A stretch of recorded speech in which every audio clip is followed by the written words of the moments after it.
ভিতরে যদি একজন মুনাফিক থাকে, কয়জন? একজন মুনাফিক থাকে, ওই একটা ইসলামিক দল ধ্বংস করার জন্য ওই একজন মুনাফিকই যথেষ্ট। আমার কথা না আল্লাহর কথা? আল্লাহ রাব্বুল আলামিন সূরা তাওবার ৭৩ নম্বর আয়াতের ব্যাখ্যায় বলেছে যে মুনাফিকরা সমাজের ভিতরে বিষ ছড়ানোর যে সুযোগ পেয়েছে, তারা যেন সেই সুযোগ আর না পায়, তাদের বিষ দাঁতকে ভেঙে দিতে হবে, তার বিষকে উপড়ে ফেলে দিতে হবে। কি করতে হবে? বিষকে উপড়ে ফেলে দিতে হবে, কারণ ওই একজন মুনাফিকই যথেষ্ট একটা ইসলামিক দল ধ্বংস করার জন্য। কয়জন? একজনই দরকার। ওই একজনের কারণে একটা ইসলামিক দল ধ্বংস হয়ে যাবে। আজকে দেখেন বিশ্বে কেন মুসলমানরা রাষ্ট্র ক্ষমতায় যায় না, কেন বাংলাদেশে ইসলাম রাষ্ট্র ক্ষমতায় যায় না? কারণ আমাদের ইসলামিক দলের ভিতরে অধিকাংশ মুনাফিক। কথা বলেন না কেন? অধিকাংশ মুনাফিক। এই মুনাফিকদের চিহ্নিত করতে হবে, আর দল থেকে বহিষ্কার করতে হবে, ইসলাম থেকে বিতাড়িত করতে হবে। তাহলে আপনার আমার রাজ্যে, আপনার আমার রাষ্ট্রে ইসলাম ক্ষমতায় আসবে, ইসলামের কালিমার পতাকা পতপত করে আল্লাহর জমিনে উড়বে। কথা বলেন না? ঠিক।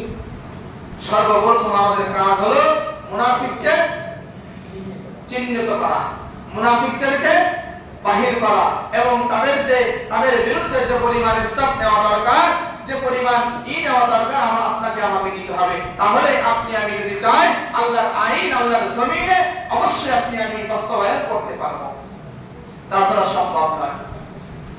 সম্মানিত হাজিরিন, দ্বিতীয় নম্বর আয়াতে রব্বুল আলামিন জানিয়ে দিয়েছেন, ও দুনিয়ার মানুষেরা, তোমরা এরপরে জিহাদ করবে, তোমাদের ভিতরে যারা মুশরিক আছে এই মুশরিকদের বিরুদ্ধে তোমরা জিহাদ করবে।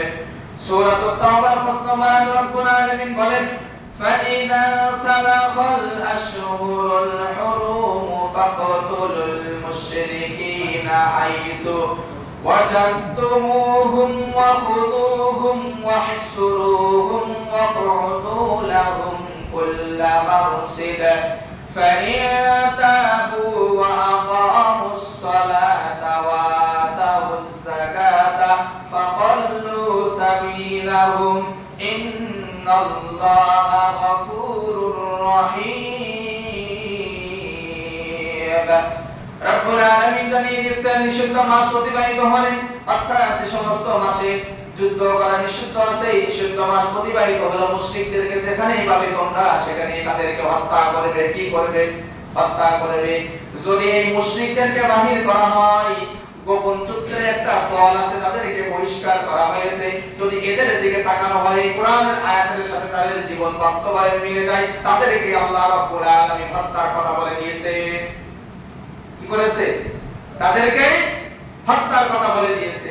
এরপরে রাব্বুল আলামিন বলেন, তাদেরকে যখন পাবে তাদেরকে বন্দী করবে, অবরোধ করবে, এবং তাদের জন্য প্রত্যেক ঘাড়িতে উট পেতে থাকবে। কিন্তু যদি তারা তওবা করে, ওয়া আকিমুস সালাতা ওয়া আতুজ যাকাতা ওয়ারকাউ মা'র রাকিঈন, যদি তারা তওবা করে, সালাত কায়েম করে, যাকাত আদায় করে, পুনরায় ঈমান আনে, তাহলে তাদেরকে তোমরা মাফ করে দাও।